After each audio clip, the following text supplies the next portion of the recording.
A report by Human Rights Watch accuses two armed groups in northern Iraq of abducting Kurdish and Yazidi children. Both groups are offshoots of the PKK terror organisation and are believed to be using the children as soldiers. Well, Belkis Wille is a researcher at Human Rights Watch and joins us now from London. Belkis, thanks for joining us on TRT World. So just lay out exactly what did you find in this report?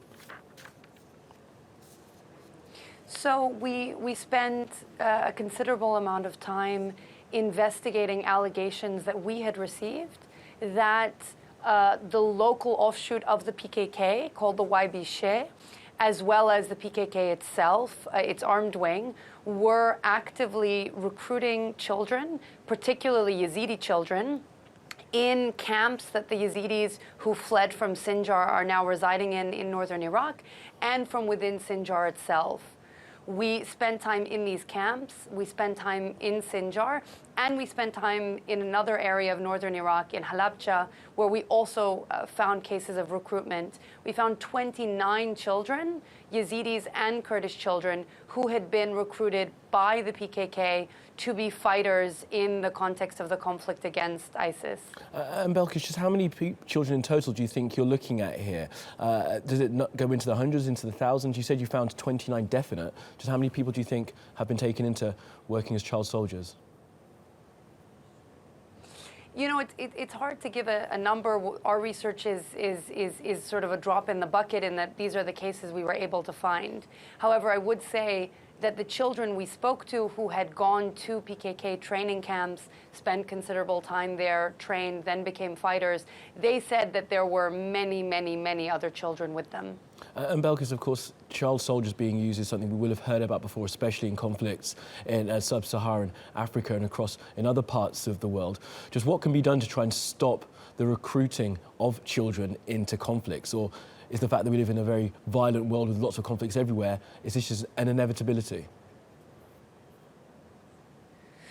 Well, we know that the PKK is interested in being seen as legitimate, as an entity that wants international recognition. We've seen the YPG in northern Syria actually make a public commitment not to recruit children, to send those that it had already recruited home. However, unfortunately, as far as we can tell, the YPG did not hold to that commitment and still may be using child soldiers. What we're calling on is for the PKK to make this public commitment if they want to show that they are serious about abiding by the laws of war, to send home all children, demobilize all children in their ranks, and to stop recruitment, particularly in these vulnerable communities like the Yazidis, a community that's been through so much already. And Belkis, just briefly, if you can, please, what's happened to those 29 children you identified as working as child soldiers? Were you able to bring them out of the armed wings that they were in?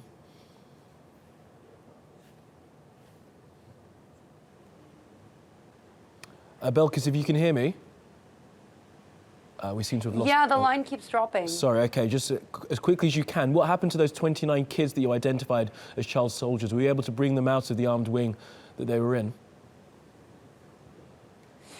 So some of the children that we found, we were able to speak to because they had left the PKK. They had left the fighting, some of them deeply traumatized by what they experienced while they were fighting, many of them very disillusioned. They joined the ranks because they thought after the horrific abuses that ISIS committed against them, this would be their way of fighting back, of protecting their family and their community. And they realized very quickly that this wasn't a way to do so. And in fact, it was a horrific and traumatizing experience. However, some of the other cases are still with the PKK, and their parents sat and told us how they're desperately trying to get their children back, but the PKK refuses to allow them to contact their children. OK, Belkis Wille from Human Rights Watch in London, thanks for joining us.